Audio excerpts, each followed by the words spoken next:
નમસ્કાર વિદ્યાર્થી મિત્રો, વેટ ડિજિટલ એજ્યુકેશનમાં આપનું સ્વાગત છે. વિદ્યાર્થી મિત્રો, આજે આપણે ધોરણ 10 માટે જે તમારી આવનારી દ્વિતીય પરીક્ષા કે જેની પૂર્વ તૈયારી માટેનું મટીરિયલ એટલે કે ગણિત ધોરણ 10 પ્રશ્નપત્ર 1 કે જે આપણે વેટ ડિજિટલ એજ્યુકેશનની ટીમ દ્વારા તૈયાર કરવામાં આવ્યું છે કે જે તમારી પરીક્ષા આવનારી જે દ્વિતીય પરીક્ષા છે એની પૂર્વ તૈયારી માટે ખૂબ જ જરૂરી છે. તેમજ આવનારી બોર્ડની પરીક્ષામાં પણ જો તમે આ સંપૂર્ણ સોલ્યુશન સાથે સમજી અને સોલ્યુશન કરશો, પ્રેક્ટિસ કરશો તો પણ તમને એમાં ફાયદો થવાનો છે. તો જોઈએ મિત્રો, પ્રશ્નપત્ર પહેલું છે ધોરણ 10 વિષય ગણિત, જેમાં આપણને ખ્યાલ છે કે પહેલો વિભાગ આપણને કયો આપેલો હોય છે તો કે એ વિભાગ છે કે જે કુલ 24 ગુણ છે. પ્રશ્ન ક્રમાંક છે 1 થી 24 એટલે 24 ટૂંકા પ્રશ્નો છે. એમાં ખાલી જગ્યા છે, ખરા ખોટા છે, વિકલ્પો છે અને એક વાક્ય અથવા એક શબ્દના પ્રશ્નો છે. તો આ વિભાગ ખાસ મહત્વનો છે કારણ કે 24 ગુણમાંથી આપણે મેક્સિમમ ગુણ કવર કરવાના હોય છે. તો મિત્રો જોઈએ એમાં કે પહેલું છે એમાં નીચેના વિધાનો ખરા છે કે ખોટા તે જણાવો. એમાં પ્રશ્ન પહેલો છે કે વર્ગમૂળ 81 એ અસમય સંખ્યા છે. સામે તમે જોઈ શકશો ક્યારેય એ પૂછાઈ ગયેલો છે, બોર્ડમાં પૂછાઈ ગયેલો છે કે નહીં. વર્ગમૂળ 81, તો વર્ગમૂળ 81 નું વર્ગમૂળ આપણને ખ્યાલ છે કે પૂર્ણ વર્ગ સંખ્યા છે એટલે કેટલા નીકળે? 9 એનું વર્ગમૂળ નીકળે. હવે આ સંખ્યાને આપણે અસમય કહીશું કે સમય કહીશું? તો 9 એ અસમય સંખ્યા નથી, એ સમય સંખ્યા છે એટલે વિધાન કેવું થશે? ખોટું વિધાન થશે. ત્યાર પછી બીજો સવાલ છે x ઘન માઇનસ xના શૂન્યની સંખ્યા 3 છે. જો મિત્રો આવા સવાલમાં ખાસ વિદ્યાર્થી મિત્રો થોડાક કન્ફ્યુઝ થતા હોય, x ઘન માઇનસ x, હવે એમાંથી તમે x ને કોમન કાઢી શકો એટલે શું વધશે તો કે x વર્ગ માઇનસ 1. હવે x વર્ગ માઇનસ 1 આ બંને પદ પૂર્ણ વર્ગ છે, વચ્ચે માઇનસ છે એટલે તફાવતના બે અવયવ પડશે. વર્ગમૂળ કાઢીને એકવાર પ્લસ એકવાર માઇનસ, તો આવી રીતે આપણને 3 અવયવ મળ્યા. હવે 3 અવયવના આપણે શૂન્ય શોધવાનો, તો આજે x ગુણાકારમાં છે એનું x બરાબર 0 આવશે. x પ્લસ 1 છે તો એનો શૂન્ય થશે x બરાબર માઇનસ 1 અને x માઇનસ 1 છે તો એનું શૂન્ય થશે x બરાબર 1. તો આપણને કુલ કેટલા શૂન્ય મળ્યા? 3 શૂન્ય મળ્યા. એમાં આપણને કીધું છે કે સંખ્યા શૂન્યની સંખ્યા 3 છે, તો એના આધારે કહી શકાય વિધાન કેવું છે? ખરું વિધાન છે. ત્યાર પછી જોઈએ આગળ sine square theta plus cos square theta બરાબર 0. હવે તમને ખ્યાલ છે કે આ નિત્યસમ છે. Sine square theta plus cos square theta બરાબર કેટલા આવવા જોઈએ? 1 આવવો જોઈએ, પણ અહીંયા 0 કીધું છે એટલે વિધાન કેવું છે? ખોટું વિધાન છે. ત્યાર પછી આગળ વધીએ તો કોટ એનું મૂલ્ય હંમેશા 1 કરતાં ઓછું હોય છે. તો બરાબર સમજજો, હંમેશા શબ્દ વાપરો. કોટ, કોટ એટલે પાસેની બાજુ છેદમાં સામેની બાજુ, એમાં કર્ણ આવતો નથી એટલે 1 કરતાં વધુ પણ હોય, 1 કરતાં ઓછું પણ હોય. પણ અહીંયા હંમેશા શબ્દ આપ્યો છે એટલે ભાર મૂક્યો છે, તો એના આધારે વિધાન ખોટું છે કે હંમેશા 1 કરતાં ઓછું ન હોય, 1 કરતાં વધુ પણ હોઈ શકે છે.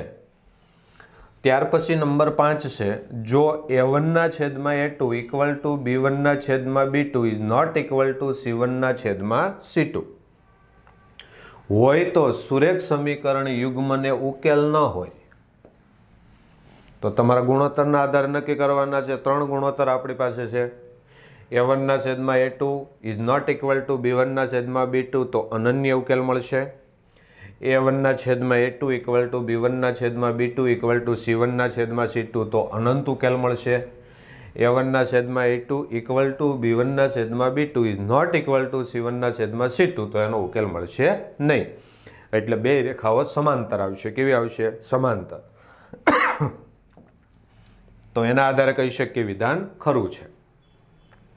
6 નંબરનું વિધાન આપણને અહીં પૂછે 5 માઇનસ 5 5 માઇનસ 5 એ સમાંતર શ્રેણી છે. હવે સમાંતર શ્રેણી છે કે નહીં ખબર કેમ પડશે? તો કે આપણે ડી શોધવાનો. સામાન્ય તફાવત, બીજા પદમાંથી પહેલું પદ બાદ કરો -5, એમાંથી પહેલું પદ -5 એટલે -10. ઓકે, પછી બીજી વખત ડી મેળવો તો ત્રીજા પદમાંથી બીજું પદ બાદ કરો. ત્રીજું પદ છે 5, એમાંથી તમારે બાદ કરવાના છે -5, તો માઇનસ અને -5, તો આપણને 5 + 5 કેટલા મળશે? 10 મળશે. 10 પ્લસ મળ્યા, અહીંયા 10 કેવા મળ્યા? માઇનસ મળ્યા. હવે એક પ્લસ છે એક માઇનસ છે, સામાન્ય તફાવત અચળ જળવાતો નથી, તો એના આધારે કહી શકીએ વિધાન કેવું છે? ખોટું વિધાન છે. તો મિત્રો આથી આપણા 6 ખરા ખોટા. હવે થોડીક આપણે માહિતી મેળવી લઈએ કે જો આનું તમારે સંપૂર્ણ સોલ્યુશન કઈ રીતે મેળવી શકો. તો પ્લે સ્ટોર પરથી તમે વેટ ડિજિટલ એજ્યુકેશન નામની એપ્લિકેશનને ડાઉનલોડ કરી શકો. ડાઉનલોડ થયા પછી આ રીતે તમે ફોન નંબર એન્ટર કરશો એટલે સેન્ડ ઓટીપી આવશે. ઓટીપી નાખશો એટલે તમારી એપ્લિકેશન શરૂ થશે અને એ એપ્લિકેશનમાં તમે જોઈ શકો કે આ રીતનું બધું ફોર્મેટ તમને જોવા મળશે. એમાં પેઇડ કોર્સિસ છે. તો આ ફોલ્ડરની અંદરથી તમને શું મળશે? તો કે એ ફોલ્ડરની અંદરથી વેદ ડિજિટલ એજ્યુકેશનના અનુભવી ટીમ દ્વારા જે પેપર સેટો તૈયાર કર્યા છે, જે તમારી આવનારી બોર્ડની પરીક્ષામાં ખૂબ જ જરૂરી હશે, એવા પેપર સેટોનું સંપૂર્ણ સોલ્યુશન સાથેની પીડીએફ તમને મળશે. એવું નહીં ફક્ત ગણિતના, બધા વિષયોના પેપર સેટો અહીંથી આપણને મળશે કે જે આપણી બોર્ડની પરીક્ષામાં ખૂબ જ કામ આવશે. પછી એક્ઝામ પેપર છે તો એમાં જે ગવર્મેન્ટ દ્વારા એકમ કસોટીઓ લેવાય છે, તો એકમ કસોટીઓના પેપર પણ તમને સંપૂર્ણ સોલ્યુશન સાથે પીડીએફ સ્વરૂપે મળશે.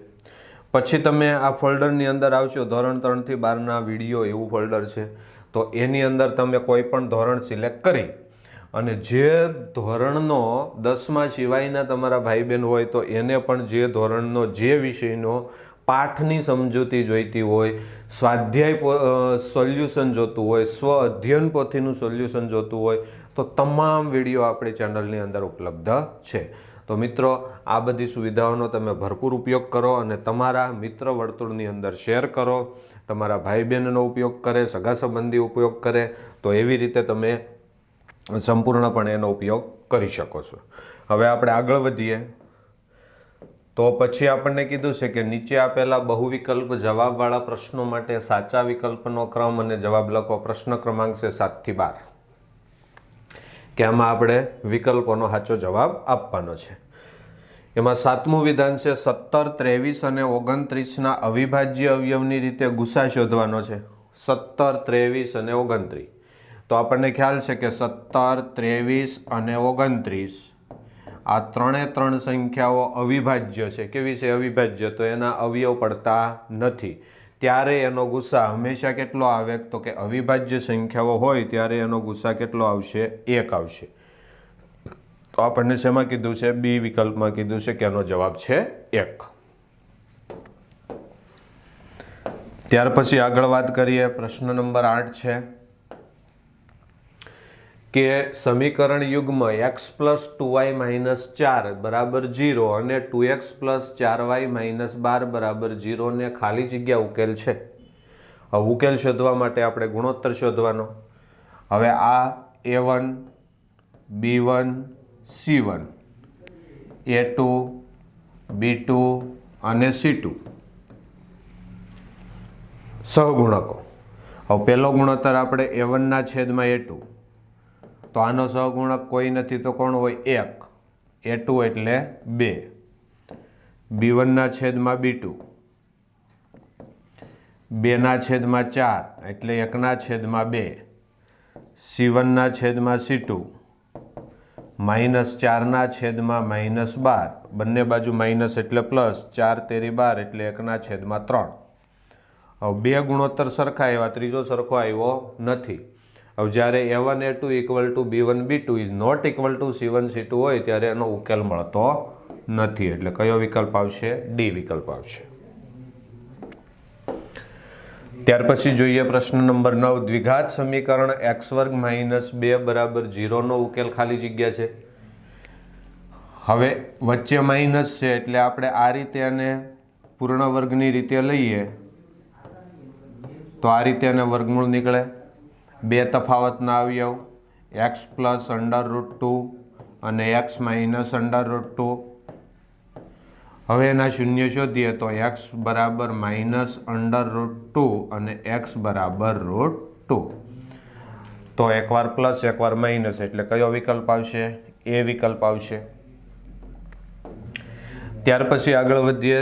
પ્રશ્ન નંબર 10 છે બિંદુઓ 0, 0 અને 6 અને 8 વચ્ચેનું અંતર ખાલી જગ્યા થાય. હવે અંતર માંગ્યું છે, અંતર સૂત્ર મૂકવાનું છે. પણ મિત્રો ખાસ ધ્યાન રાખજો કે એક બિંદુના આમ 0, 0 હોય ત્યારે તમારે સમય બગાડ્યા વગર કઈ રીતે લઈ લેવાનું? તો કે આનું વર્ગ કરી દેવાનો કેટલો થાય? 36 પ્લસ આનો વર્ગ કરી દેવાનો કેટલો થાય? 64. સરવાળો કરો તો 100, એનું વર્ગમૂળ એટલે 10.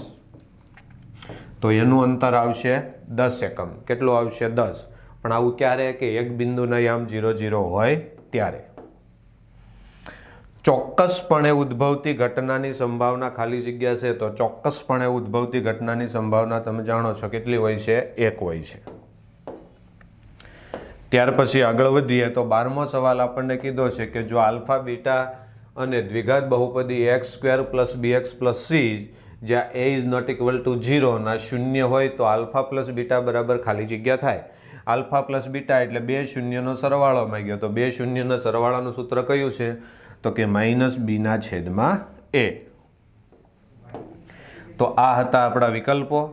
ત્યાર પછી આપણે જોઈએ કે કૌંસમાં આપેલ જવાબમાંથી સાચો જવાબ પસંદ કરી અને લખવાનો છે. પ્રશ્ન ક્રમાંક છે 13 થી 18, દરેકનો એક ગુણ છે. કોઈ પણ માહિતી માટે 13મો સવાલ છે મધ્યસ્થ 30 આપ્યો હોય અને મધ્યક 20 હોય તો એનો બહુલક શોધો. તો બહુલકનું સૂત્ર આપણી પાસે કયું છે? તો કે z બરાબર 3m - 2x બાર. આમાં આપણને બે વસ્તુ આપી છે એ મૂકી દો. મધ્યસ્થ આપ્યો છે 30 માઇનસ 2 ગુણ્યા બહુલક આપ્યો છે 20. 30 તેરી 90 માઇનસ 40 બરાબર કેટલા આવશે? 50. તો 3 વિકલ્પો આપણને આપ્યા છે, એમાં આપણો જવાબ કયો છે? 50. ત્યાર પછી પ્રશ્ન નંબર છે 14. ઘટના ઈની સંભાવના પ્લસ ઘટના ઈ નહીં એની સંભાવના ખાલી જગ્યા છે. એટલે ઘટના અને એની પૂરક ઘટનાની સંભાવનાનો સરવાળો હંમેશા કેટલો થાય? 1 થાય.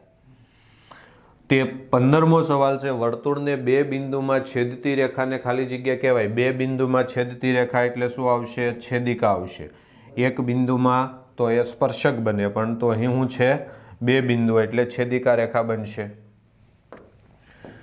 16મો સવાલ છે બિંદુ Q માંથી દોરેલા વર્તુળના સ્પર્શકની લંબાઈ 24 સેમી અને વર્તુળના કેન્દ્રથી તેનું અંતર 25 હોય તો વર્તુળની ત્રિજ્યા શોધો. હવે માની લો કે આ આપણું વર્તુળ છે. કેન્દ્ર લઈએ O. હવે Q માંથી દોરેલા વર્તુળના સ્પર્શકની લંબાઈ 24. તો આ સ્પર્શક Q અને વર્તુળના કેન્દ્રથી તેનું અંતર છે 25. તો અહીંયા P બિંદુ આપીએ. આ 24, આ 25 હોય તો વર્તુળની ત્રિજ્યા એટલે OQ વર્તુળની ત્રિજ્યા થઈ. હવે બે બાજુ આપી છે લંબ હોય એટલે કાટકોણ ત્રિકોણ બને. પાયથાગોરસ મૂકી અને આપણે મેળવી શકીએ. OQ² બરાબર કર્ણ એટલે OP², એમાંથી બાદ કરો PQ². 25નો વર્ગ માઇનસ 24નો વર્ગ. 625 માઇનસ 576. 15 6 એટલે 9 49 એટલે ત્રિજ્યા કેટલી આવશે? 7 આવશે. તો આપણને 7 આપેલી છે. ત્યાર પછી જોઈએ number 17. P of A plus P of A' બરાબર ખાલી જગ્યા. હમણાં એક સવાલ આવ્યો ઘટના અને એની પૂરક ઘટના એમનો સરવાળો કેટલો હોય? તો કે 1 હોય છે. કેટલો હોય? 1. 18મો પ્રશ્ન છે સમાંતર શ્રેણી માટે 1 5 9 13નું કેમું પદ 45 હોય તો કે શોધો. ખૂબ જ સરસ મજાનો સવાલ છે. એનની જગ્યાએ કેટલામું પદ આપ્યું? કેમું. તો આપણું સૂત્ર શું થશે? AK બરાબર A plus K minus 1 into D. એનની જગ્યાએ કે મૂકવાનું. હવે કેમું પદ 45 તો AK બરાબર 45, A બરાબર 1, K આપણે શોધવાનો છે, ડી બરાબર 5માંથી 1 બાદ કરશો તો 4. 45 બરાબર 1 પ્લસ 4k માઇનસ 4. હવે જોઈએ તો 45 બરાબર 1 માઇનસ 4 એટલે -3 પ્લસ 4k. 3 ને આ બાજુ લાવીએ એટલે પ્લસ થશે, એટલે કેટલા થઈ જશે 48 બરાબર 4k. હવે k શોધવાનો, તો k બરાબર 48/4. કેટલા? તો કે 12 ચોક 48, એટલે આપણો આન્સર કેટલો આવશે? 12 આવશે. તો આ હતા આપણા કૌંસમાં આપેલ વિકલ્પો. પછી આપણને આપ્યું છે નીચેના પ્રશ્નોના એક શબ્દ વાક્ય આંકડામાં જવાબ આપો. શું કીધું છે? 19મું કે એક ઘડિયાળના મિનિટ કાંટાની લંબાઈ 14 સેમી છે, એટલે ત્રિજ્યા કેટલી લેવાની? 14. જો મિનિટ કાંટો વર્તુળાકાર ચંદા પર 2 થી 11 ખસે, 2 એ હોય ત્યાંથી ખસતો ખસતો ક્યાં આવે? 11, એટલે મોટા ભાગનો ચંદો આવરી લે, તો તેના દ્વારા કેટલું ક્ષેત્રફળ આવૃત થશે? બાકી કેટલું વધ્યું? તો કે 11 થી 1 એટલે 15 મિનિટ થઈ. 15 મિનિટ એટલે થીટા કેટલો થયો? 1 મિનિટે 6 નો હોય તો 15 છંગ 90. હવે એટલું ખાલી બાકી રહ્યું છે, તો આપણે જે વધારાનો ભાગ છે એ ગુરુ વૃત્તાંશ થશે. તો ગુરુ વૃત્તાંશનું ક્ષેત્રફળ બરાબર વર્તુળનું ક્ષેત્રફળ એટલે πr² માઇનસ લઘુ વૃત્તાંશ એટલે πr² થીટાના છેદમાં 360. હવે ત્રિજ્યા કેટલી છે તમારી પાસે? 14. થીટા કેટલા છે? 90. તો આ સૂત્રની અંદર કિંમત મૂકી અને તમારે જાતે એની ગણતરી કરી અને કમેન્ટ બોક્સની અંદર એ જવાબ આપવાનો રહેશે. સૂત્ર તમને આપી દીધું છે, સમજાવી દીધું છે કઈ રીતે તમારે ગણવાનો છે તે. 20મો સવાલ આપણને કીધો છે કે જો એક વર્તુળનું ચાપ કેન્દ્ર આગળ કાટખૂણો આંતરે તો લઘુ વૃત્તાંશનું ક્ષેત્રફળ કેટલું થાય? હવે કાટખૂણો આંતરે એટલે થીટા બરાબર 90, એટલે πr² થીટાના છેદમાં 360 આ લઘુ વૃત્તાંશ છે. હવે કેન્દ્ર આગળનો ખૂણો આપણને 90 નો આપ્યો, ત્રિજ્યા આપી નથી, છેદમાં 360, 0 0 કેન્સલ, 9 ચોક 36, એટલે આપણને લઘુ વૃત્તાંશનું ક્ષેત્રફળ મળશે πr² છેદમાં 4, અથવા વર્તુળનો ચતુર્થાંશ એવું પણ કહી શકાય. 21મો સવાલ છે આપણી પાસે. 14 સેન્ટીમીટર ત્રિજ્યા ધરાવતા ફૂટબોલની વક્ર સપાટીનું ક્ષેત્રફળ શોધો. ફૂટબોલની વક્ર સપાટી, ફૂટબોલ એટલે ગોલક છો, એટલે 4πr². આ એનું સૂત્ર, ત્રિજ્યા છે 14, 4 ગુણ્યા 22/7, ત્રિજ્યા 14 ગુણ્યા 14, 7 દુ 14. હવે આ બધાનો ગુણાકાર 22 ચોક 88, 88 ગુણ્યા 2 એટલે 176, 176 ગુણ્યા 14 એટલે આ આપણો જવાબ. હવે આ ગુણાકાર કોને કરવાનો હોય? આપણે જાતે કરવાનો હોય. 22મો સવાલ છે નળાકારનું ઘનફળ શોધવાનું સૂત્ર. તો નળાકારનું ઘનફળ માટેનું સૂત્ર કયું છે? તો કે πr²h. આ થયું નળાકારના ઘનફળ માટેનું સૂત્ર. 23મો સવાલ છે બહુલક 25 આપ્યો હોય ને મધ્યક 25 હોય તો મધ્યસ્થ કેટલો હોય? તો આપણે સૂત્ર છે z બરાબર 3m - 2x બાર, ત્રણેય મધ્યવર્તી સ્થિતિમાનનો સંબંધ ધરાવતું. એમાં કિંમત મૂકી દઈએ. z એટલે 25,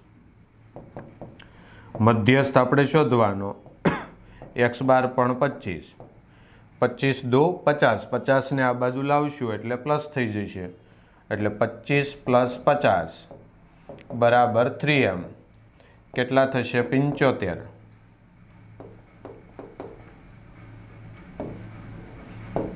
75 આ 3 એના છેદમાં બરાબર m, 25 તેરી 75, એટલે મધ્યસ્થ કેટલો આવશે? 25 આવશે. આ આપણો આન્સર આવી જશે. અને છેલ્લો 24મો ટૂંકો સવાલ આપણને આપ્યો છે કે એક આવૃત્તિ વિતરણ માટે σFiui બરાબર -50, n બરાબર 100, h બરાબર 10 અને x બાર બરાબર 25 હોય તો ધારેલો મધ્યક એ શોધવાનું. સૂત્ર કયું છે? પદ વિચલનનું.